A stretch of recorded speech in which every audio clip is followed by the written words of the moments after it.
All right, so day one of the NFL Combine, when it comes to the drills that they're going to be running, starts with defensive linemen and linebackers. One of those positions we've covered, one of them we have not.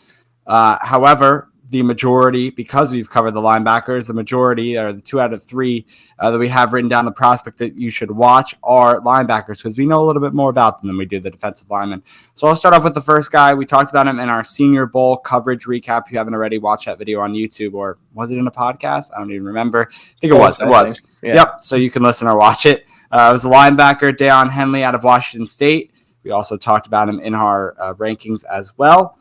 Senior Bowl standout, sideline to sideline linebacker. He'll have to make up for his lack of size with a good combine performance. Definitely watch out for him. Linebacker Drew Sanders out of Arkansas, another top linebacker in this draft class. A raw linebacker prospect with huge upside. So a big combine performance could definitely further his boost up the draft board. He actually interviewed with the New York Giants already. And today, when we're recording this on Wednesday, the Giants also interviewed oh my gosh, a top linebacker. Oh, Simpson, right? Out of Clemson. Yeah. They interviewed him today too. So definitely keep an eye on that. And then the defensive tackle, Alex, we didn't even talk about this, but I guess we'll just rotate on each day. We'll each do the prospects. Yeah. And then day one, the final guy we have here to preview a defensive lineman, defensive tackle at bat, Mazi Smith out of Michigan, a freak athlete. He'll blow away all his competitors out of the water and definitely could be a record breaker in numerous different categories of the combine. All right, moving on to day 2 now. That's going to be DBs and special teamers. I'm not going to put any punters or kickers on this to watch out for. But anyway, I guess we'll stick to DBs here. Kelly Ringo or Keely Ringo. I forget how you always pronounce it now. Keely Ringo. How do you pronounce it, Josh? I'm letting you. I don't know. I'm not really helpful on this one. I'm going to say it's Kelly Ringo. Kelly Ringo. I'll double check while you talk. You double check. Out of Georgia. He's a guy that when we were talking, looking at these cornerbacks, you see that everywhere that he's projected to kind of run in the low 4.3s. But I kind of saw him as a guy on tape who wasn't really that athletic, that quick. But I think his speed doesn't really flash on tape, but if he does run in the low 4.3s and he does put up some good, good measurements and good stats at the combine, it could, boost his stock in this really crowded cornerback class, especially in the first round with the, kind of supposed top 3, with Witherspoon, Gonzalez, and then Porter Jr., excuse me. So I think it's going to be interesting to see how he does here because, before this season, in the summer when everyone was kind of doing their way too early mock drafts, everyone had him as their CB1. Could he kind of recover that stock a little bit at the combine? We'll have to wait and see. So definitely watch out for him. Christian Gonzalez out of Oregon.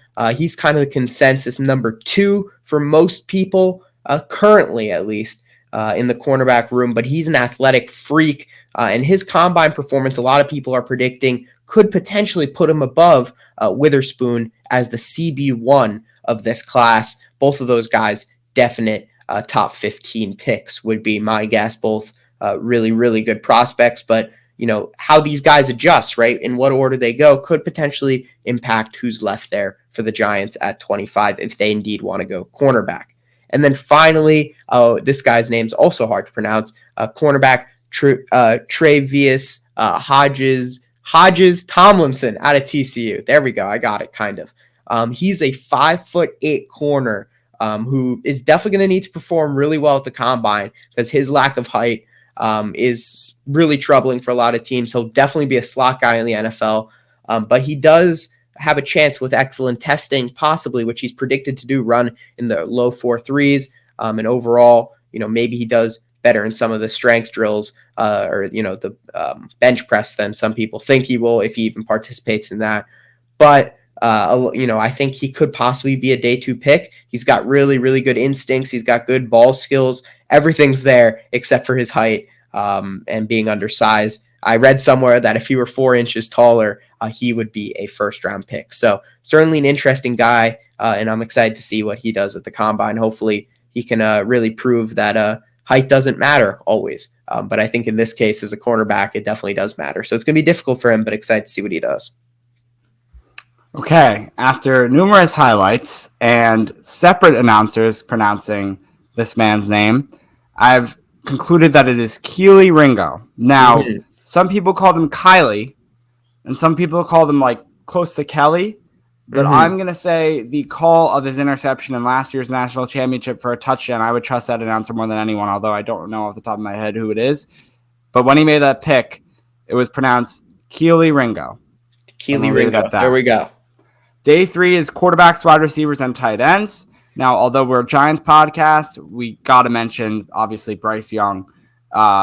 Size, what will he come at in this combine? That's going to be the big deal. I believe he's not throwing, though, right? One of the top QBs isn't throwing.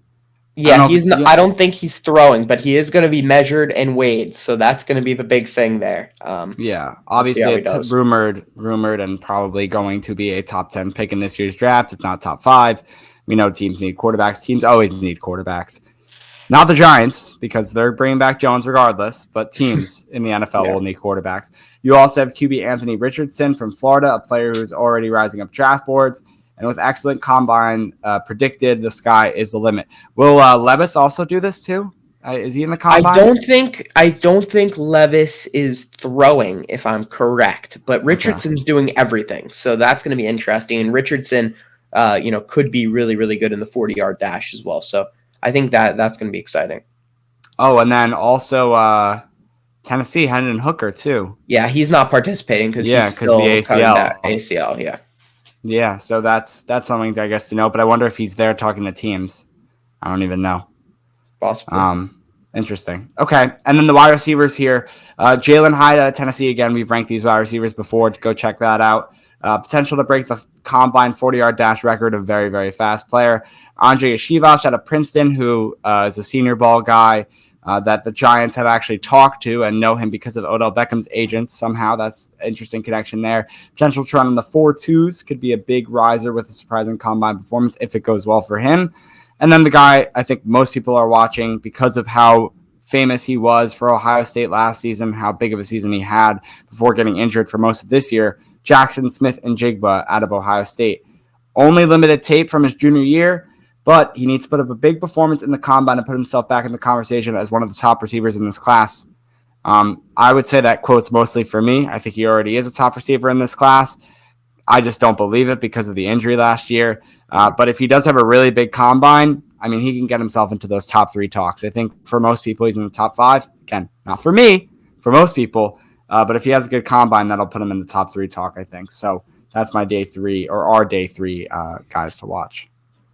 All right, moving on to day 4, O-line and running backs. Kind of a quiet day, I think, for a lot of Giants fans to be watching, most likely.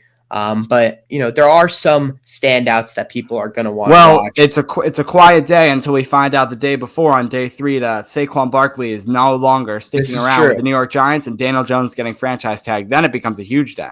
Then it becomes a huge day. So we'll have to wait and see. But offensive tackle DeJuan Jones out of Ohio State. Not that the Giants necessarily need a tackle, and this guy's probably going to end up in the late first round, early second. But he is so huge, I had to mention him. 6'8", 375. I think he's going to be putting up some ridiculous numbers for his size, and I'm excited to watch him. I think everyone's going to be watching him, no matter who you've got at tackle right now, because he's going to put up. I think he's just going to be a really fun guy to watch on day 4. Running back Bijan Robinson, everyone has him as their number 1 back, one of the best backs to come out of college in years, maybe even better than Saquon Barkley. And he's got, he's definitely a little bit on the smaller end at 6 foot, definitely not on the smaller end of weight, but 220. Strength drills will be interesting, but just overall, even the 40-yard dash, he's got a lot of eyes on him, and it'll certainly be interesting to see how he does. And finally, to finish this up, on day 4, we're going to the interior of the offensive line with O'Cyrus Torrence out of Florida. He's kind of an end of the first round talent, maybe mid first round. Definitely one of the best interior guys in this class. And he definitely shows a lot of athleticism on tape. Is his testing going to live up to that? And many are predicting he will. So I'm excited to see him. Could be a guy who rises up boards even after he's already been rising. Kind of with the pre-draft hype, but the combine could even further that. So super excited to see how he does. Yeah, and I guess my final thing here, again, I talked about it earlier, but with Robinson, a guy called when Joe Shane was on like the Big Blue kickoff live or whatever it was, and said, obviously, this being a Saquon Barkley doesn't come back with the team. If he's available, Robinson falls to like 17 or even their pick at, 25, 26. If he falls to that pick, will you draft him? And Shane basically just responded, we're scouting all our guys equally, and we're looking for whoever's on the table at the time. Yeah. So obviously he's not going to say, no, we're not drafting a running back in the first round. Highly unlikely. Yeah. I think he'll be there. I think he'll be there at 25, but I don't think he gets out of the first round. That would be my guess. That's going to do it for our NFL Scouting Combine preview. Hope you enjoy the days there because they are long, but it is something nice to at least have on the TV for a long time, just kind of there and checking out the prospects.